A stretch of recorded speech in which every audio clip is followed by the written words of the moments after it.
তারপরে এটার পজিশনটা দেখেন, হয়তো তারা কিছু করার প্রিপারেশন নিচ্ছে। Two boys, maybe they are his father and his son, মানে বাবা ছেলেকে কিছু একটা বোঝানোর চেষ্টা করতেছে, এরকম বিষয়টা। তারপরে এটা একটু তারা হয়তো অনেক কিছু নীরবে চিন্তা করতেছে।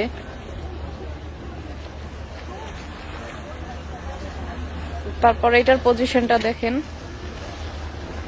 হয়তো তারা কিছু করার প্রিপারেশন নিচ্ছে।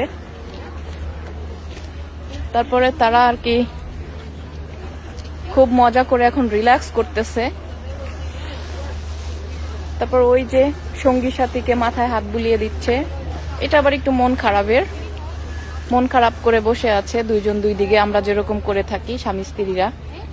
তারপর I don't know what's the meaning this one, look at this guys. এটা আবার কোন ধরনের পজিশন খেলা, আই ডোন্ট নো। এটাও সুন্দর, জাস্ট সুন্দর, খুব নিখুঁত ভাবে বানানো, খুবই নিখুঁত ভাবে বানানো। এটা তাদের একটু প্রেম প্রীতি চলতেছে। আর এখানে দুজনই গার্লস, দুইটাই মেয়ে, তারা খুব সুন্দর একটা পজিশন নিয়ে বসে আছে। ও, আর এখানে দুইটাই হয়েছে পুরুষ, দুই বন্ধু, দুইজন দুই দিকে ফিরে বসে কিছু দেখতেছে আর চিন্তা করতেছে। আর এই যে হয়েছে আমাদের রবীন্দ্রনাথ ঠাকুরের মতো, লাইক সেও অনেক চিন্তা করতেছে। আর সামনেরটা কে, কাজী নজরুল ইসলামের মতো নাকি, দেখি একটু।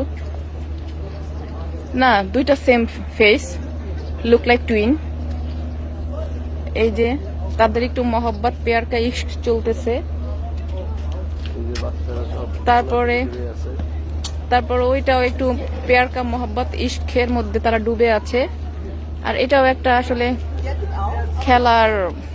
খেলা করতেছে একে অপরের সাথে। তারপরে যে ওয়াও, লুক এট দিস, এটা হইছে বাচ্চারা সব একে অন্যকে জড়িয়ে ধরে খেলা করতেছে, যেমন প্লে গ্রাউন্ডে খেলে না বাচ্চারা, ঠিক ওইরকম।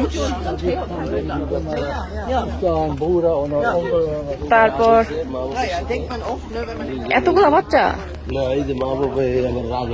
ও আচ্ছা, এই যে মা বাবা এখানে আছে আর অনেকগুলো বাচ্চা আছে। আবার এই যে বোনের সাথে ভাই আবার রাগ করে কি যেন মুড নিয়ে আছে, যে তুমি এটা করছো কেন, বা তোমাকে বেশি আদর করে মাম্মা বা পাপ্পা। তারপর ওইটাও মানে বাবা সন্তানদের আগলে রাখছে, মানে একটা মাকে ছাড়াও বাবা সন্তান আগলে রাখতে পারে, সেটাই ওটার ডেফিনিশন। তারপরে এইটা যেটা বোঝানো হয়েছে দেখছেন, এটা আমি একটু পরে বলতেছি।